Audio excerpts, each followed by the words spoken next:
You're listening to Green Ovation with Diane Naidu, the show where global warming is always a hot topic and green entrepreneurs are even hotter, where we chat to ordinary citizens who are innovating extraordinary climate solutions.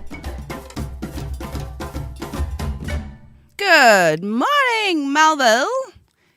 We have started a few minutes late this morning. Apologies to our very loyal listeners out there. As you know, on our show, we talk all things green, climate change, innovation, and one of my favorite subjects, entrepreneurship. So, darlings, a lot has been happening out there in that space. We know that 22 on Sloan opened in Bryanston. I did not get a space there. I think I missed the bus on that one. But we will be following up with the campus. I know that they've got lots of events that has been happening around Global Entrepreneurship Week. I'm quite keen to see how the space evolves and how it grows. So apparently, in case you've never heard about 22 on Sloan, what they do is they are housing startups and entrepreneurs across a variety of sectors.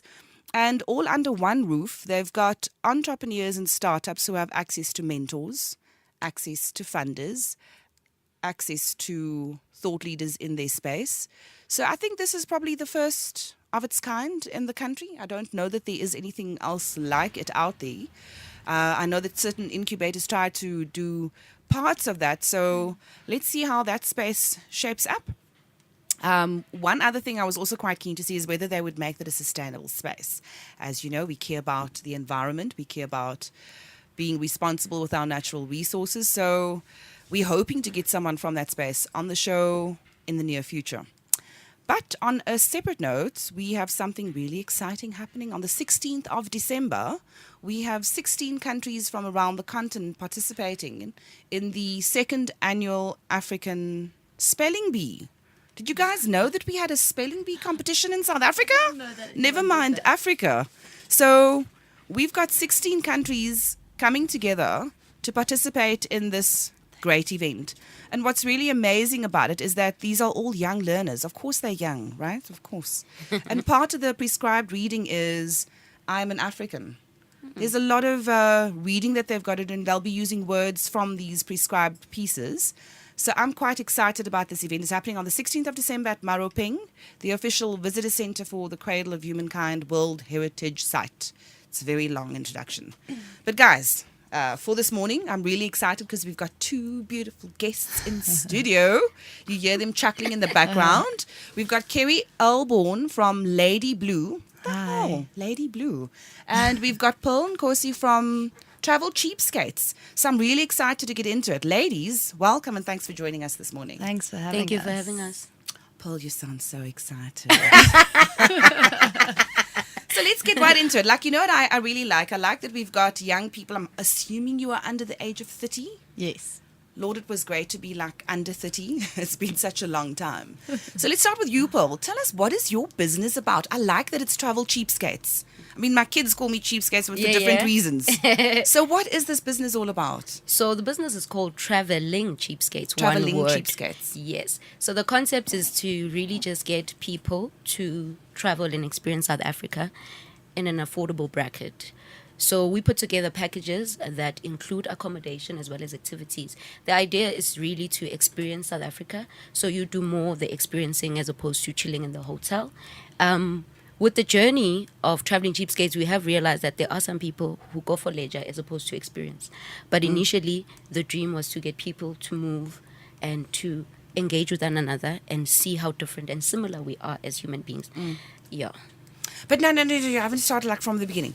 So how long have you been running this business? Okay. So I met my business partner, Pilile, in Durban back in 2000 and something when we were in varsity. Okay. And we were Which is like 2 years ago. Not even. This is like 2006, 7. Okay. So we're talking about how we just want to start moving around. And thanks to our experiences, we had the opportunity to do so with our internships. We both went to Cape Town. And then after university, we graduated. I got an opportunity to go abroad with an exchange program. And in that exchange program, I just realized how we are so similar as human beings, as much as there are differences culturally. Where did you go? Socially. You went overseas. Where? Okay, so I was in the United States for a year in the bubble, Walt Disney World. I worked in a cultural exchange program in one of the parks that were actually themed after Africa. Oh, wow. I know. The cuisine Wow. was Indian. So because I was from Durban, I was Yay! selected. Yay, And me. they didn't do a bad job in executing the taste and the cuisine itself and even the ambience to recreate Africa. So I got back and then I settled in Joburg. My business partner was already in Joburg. And then we started moving. We'd already spoken about our passion to start moving. And then we started moving as friends, just traveling cheaply, basically. We backpacked in Tsitsikamma. And then along the journey, we won a trip to travel around South Africa. And that's Wow. when the stamp was put there, because in our experiences we realized that there were not enough people of color in some of the places that we were engaging with, and there was always that side eye when you were the traveler and experiencing travel on the other end. You're the token black traveler. Exactly. They'll look around and like, okay. And then they'll be even more surprised when you started engaging in like vernac and when you picked out nuances that are quite local. So from there, we registered a business because people had started asking questions. How do you guys do it? Because I think some friends could figure out that we weren't earning much, but we were able to still tick on a few boxes around the country. And then from that, we realized, oh, there's an opportunity there. And then in 2012, we registered the business. And then we now do packages all around. We're at the moment running a campaign that we've partnered with Kulula, where we do airline offerings as well as accommodation. We have a special amazing. for 7.5 sharing per person to take you to Namibia, spend 3 days in Swakopmund, and you've got bed and breakfast as well as car hire on that. Amazing. That's awesome. So, like, you must, like, and this is the thing, right? People don't quite get just how hard entrepreneurship is. People think, like, oh my God, you're your own boss. You can decide when you go in, when you go They out. also automatically assume you're rich because you own your Yes, business. yes, Meantime, yes. like, I'm the poorest person I know. And the Thank you very sacrifices much. that come with it. Yeah. Yeah, So, tell us about that. So I think because there's two of us, the weight is shifted now and then. When it gets tough, Pilile has to put in more work than I do. Like, I mean, last year she fell pregnant and she, being a first-time mom, she had to go through that journey. And in that time, business still had to go on. And there were things that had been preliminary been her duties per se. Now they had to be done and business had to go. And sometimes you just don't know where to start as a business when you don't really have people that have walked the journey in front of you. You've only just seen a snippet of business. You don't really know the what goes on behind. So I've been fortunate in having a few people that kind of understand business, that I bounce off ideas from time to time. But I really would say the journey is hard and long. There are times when I'm like, why am I doing this? Yeah. Like I'll be sitting in the middle of the night and doing research on certain things, and I'm just not having a breakthrough on the certain matter that I'm trying to have a breakthrough. And I'll be like, Pearl, what are you doing? So having a good and being in an environment with people that understand the passion firstly, and even the business as well, just really, really helps. So we need the support system as an entrepreneur. It's not easy to go alone, to walk the journey alone. So support and reading and just networking as much as you can and meeting people, listening to their journeys. I'm fortunate at the moment, I'm doing a digital marketing program. And in the room, there are other entrepreneurs. So I hear of their stumbling blocks and I hear how they do things better. And I share my own experiences. And that is a way that helps me grow as well. Sometimes it's just comforting to know your challenges are shared Yeah. by other people in Sigh. the same boat. True. So, Kerry, that's your cue now. So, I hear through the grapevine that you have an amazing partner that you work with, I do. where the two of you balance each other out. But first, Yes. what on earth is Lady Blue all about? Okay. Lady Blue, listeners, Lady Blue. With purple hair. So we create online content to generate leads for our clients, and all our content is developed by entrepreneurs for other entrepreneurs. So our main focus or our main audience is young entrepreneurial-based startups that have most often taken investors on board or built up substantial capital to back up their ideas, people that are passionate about the idea being better than the next person's. We are entrepreneurial at heart, so we believe when we're creating content for them, it's coming from the same mindset We know what to showcase. We know that you can't just sell their products. You need to show features of the business, like what is their company culture all about, what is their big vision, what is their end goal, things like that we focus on. So that's us in a nutshell.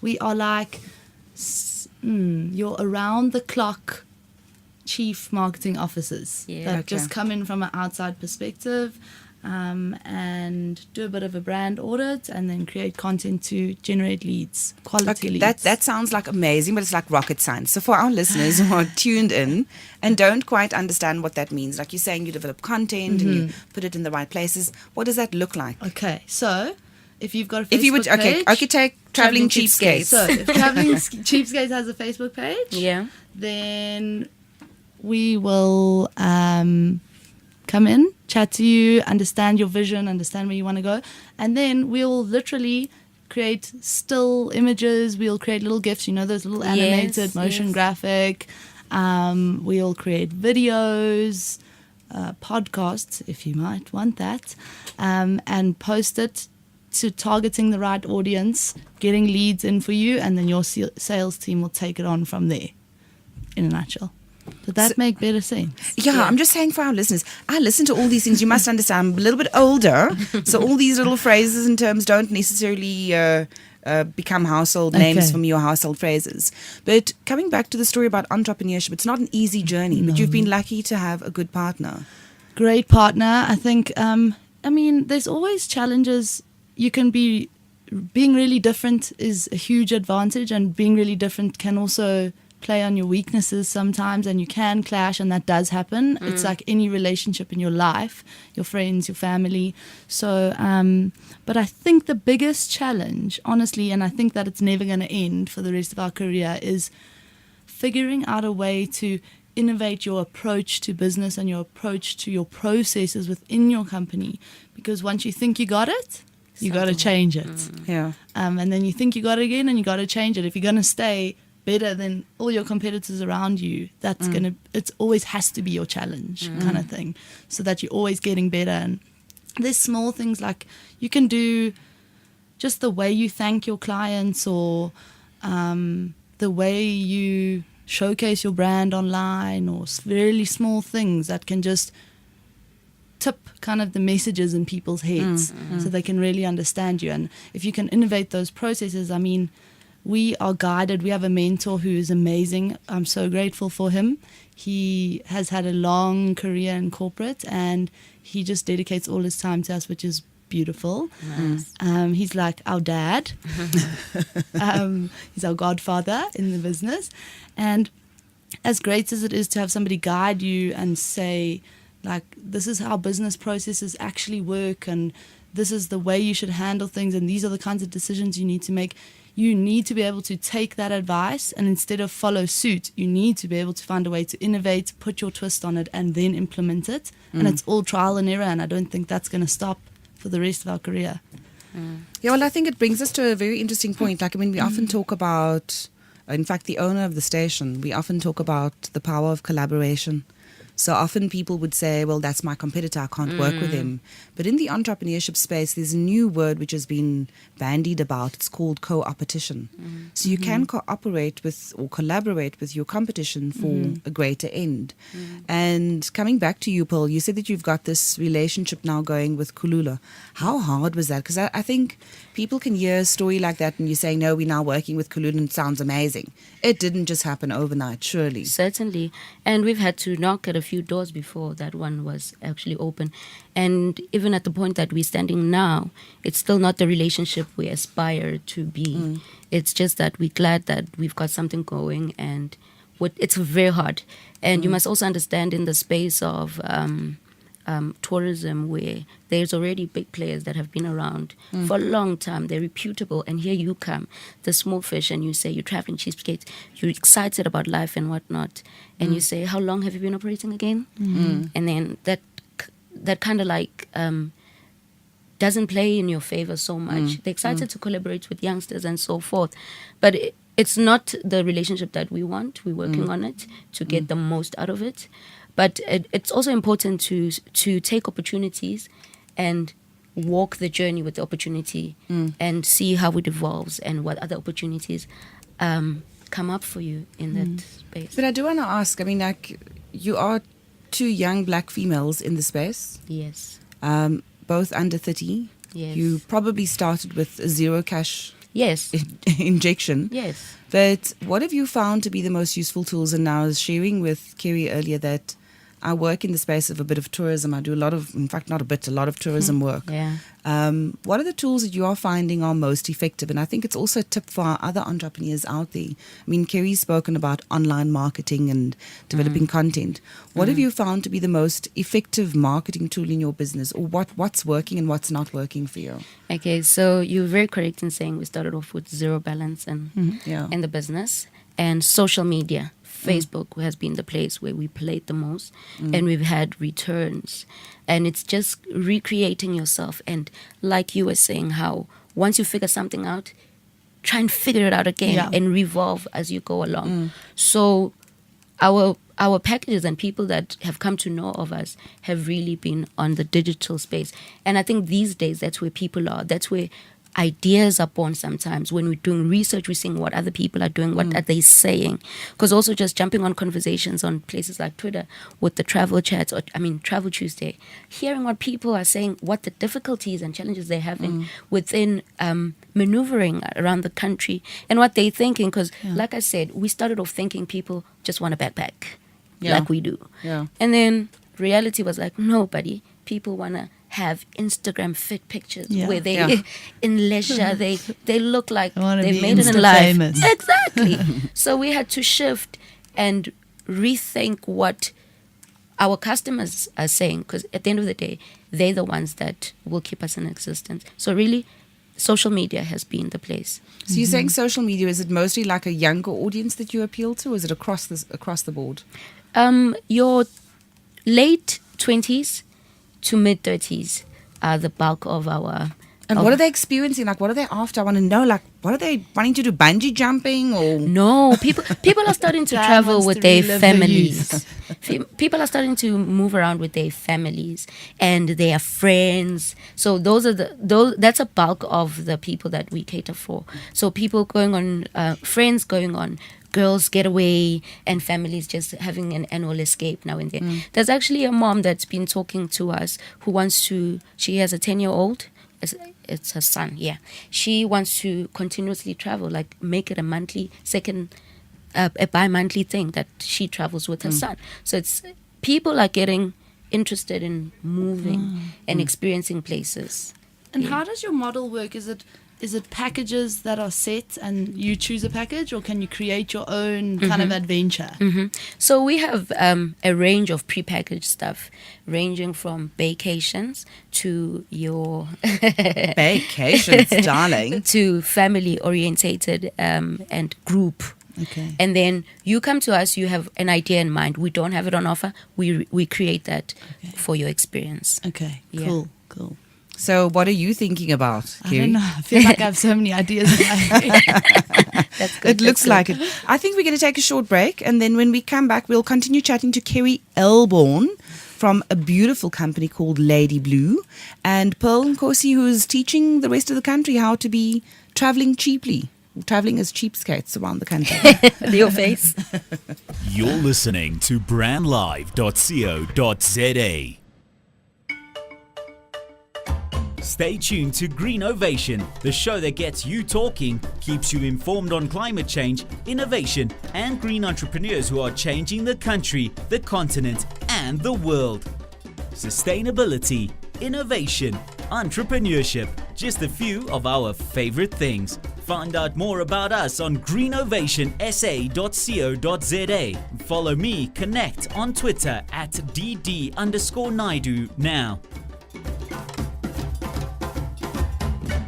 Are you an innovator and solution provider? The Innovation Hub is looking for entrepreneurs in the ICT, advanced manufacturing, bioeconomy, and the green economy sectors. If you have an innovative prototype or startup business which addresses an existing market need and you're predominantly based in Gauteng, we invite you to apply for one of our incubation programs. For more information, visit theinnovationhub.com or call 012-844-0000. The Innovation Hub is a wholly owned subsidiary of the Gauteng Growth and Development Agency. You're listening to brandlive.co.za. Well, listeners, we are back. We are broadcasting live from 27 Boxes in Marlborough, as you know. There's a bit of a wind in the air. I'm hoping that it means we're going to experience a bit of rain at some point, because Lord knows we haven't had much rain since spring came. We are chatting to Pearl Nkosi from Traveling Cheapskates and Kerry Alborn from Lady Blue, two young entrepreneurs, women entrepreneurs, who are inspiring me this morning to up my game, to, as you said, Kerry, to relive my youth again. Yeah, do it, girl, do it. So I wanted to ask just two last questions before we close this part of the show. What is the best piece of advice you've been given? And what is your advice to other entrepreneurs thinking about going into the space? Paul, I'll start with you. Oh, that's a hard one. Yeah, it really is hard. I'm so glad you got chosen. Okay, the easy one is the easier one is what I would say to entrepreneurs. I would say just get started and avail yourself to other people. Hear what people are saying, what they're thinking, and just hear what other people are saying out there. Collaborate and network. Mm-hmm. You don't know who you're talking to. You don't know what doors they can open for you. I just spoke to somebody that could open a door for me. And then the advice that I've been given is, let me think. Okay, think about it. We'll go to Kerry. Awesome. Okay. You've had a chance to think now. Okay, advice I'd give. Definitely, I think, have a mentor, always. I used to not believe that until I got one. And now it's changed my perspective on everything. And just don't think you know it all. Don't dive into it thinking this is easy, I know it all, I'm going to do it my way and not listen to anybody else, because sometimes it just doesn't work like that at all. You've got to learn and you've got to grow, and if people are willing to help you along the way, I don't know why you would turn down the opportunity. Okay, I'm coming back to you, Paul. Best advice you've been given. So the best advice I've been given, it keeps slipping away. So the best advice that I've been given is that don't be afraid to share your idea. I think as a startup, you're so attached to your baby, to your idea that you think everybody else wants to steal your idea. Yeah. And it sometimes happens that somebody takes your idea and tries to go with it, but they will never execute it the way that you do. So the best advice is share your idea, hear what other people have to say, and don't be afraid to share your idea, because obviously it needs to be out there for people to engage with it and buy into it. And you, Kerry? The best advice I've been given, probably you got to fake it till you make it. Yeah. Honestly, like I was always nervous to pretend like I've just done I've had all these great achievements in my life and I'm just the greatest at my job. But it's not that you're pretending, but you got to just exude a little more confidence in what you actually have. You amping yourself up. For people to really just feel it and get your vibe and want to jump on your train kind of thing. So, that would be mine. Okay, that was like very interesting. I mean, I like what you were saying, like fake it till you make it, because like when you've started out, you've got no track record, right, to speak of, except your personality. And I think also, like you were talking about, people not wanting to share their ideas, and it's quite a big thing, and culturally it's a very big thing. And I say this because often like we feel like we're going to steal from each other, and that's what generally does happen. But if you have an idea and it's really solid and it's good, no one else can quite do it the way that you would. Exactly. They could try to execute it, but it won't necessarily work out that way. So listeners, I think we've had a great session with Kerry and with Paul. I want Paul to come back again after I've been on one of the cheapskate trips around the country doing a vacation. Maybe you and I should go as like testers. Testers, yes. And travel we can testers. review. Yeah. And then you can give us content. Yeah, exactly.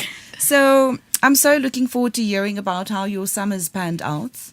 I'm praying that your business is booming over this period, that you find more and more people, that you collaborate more and more, that you find those partners that can open those doors for you. I think once you've put in the hard work and you come across collaborators or potential partners, the work becomes a whole lot easier because you've done all of that work. And I like what you were saying about mentors. I was sharing with Vision yesterday about a very foul-mouthed gentleman who is my mentor, and he was in advertising, and then he left it to go and build stables, and he went back into advertising. But like I say, a foul-mouthed gentleman, and mentors, you can find them in different places. Sometimes mentors are the people in your home. Yeah. They might not be able to give you advice in terms of what to do in business, but it could be an ethical thing. It could be a moral thing. Like I always say, one of my first mentors was my grandmother. And the best piece of advice she ever gave to me was, a good thing isn't necessarily the right thing. Knowing the difference and choosing the right thing is hard. So in your business, I wish you guys well. Thank you so much for joining me this morning. Thank you for Thank you having so us. much. Looking forward to having you back again. But listeners, if you are out there, here's Kerry, here's Pearl. They're using their voices. I'm using mine. Use yours. brandlive.co.za. Harnessing the power of talk radio. brandlive.co.za.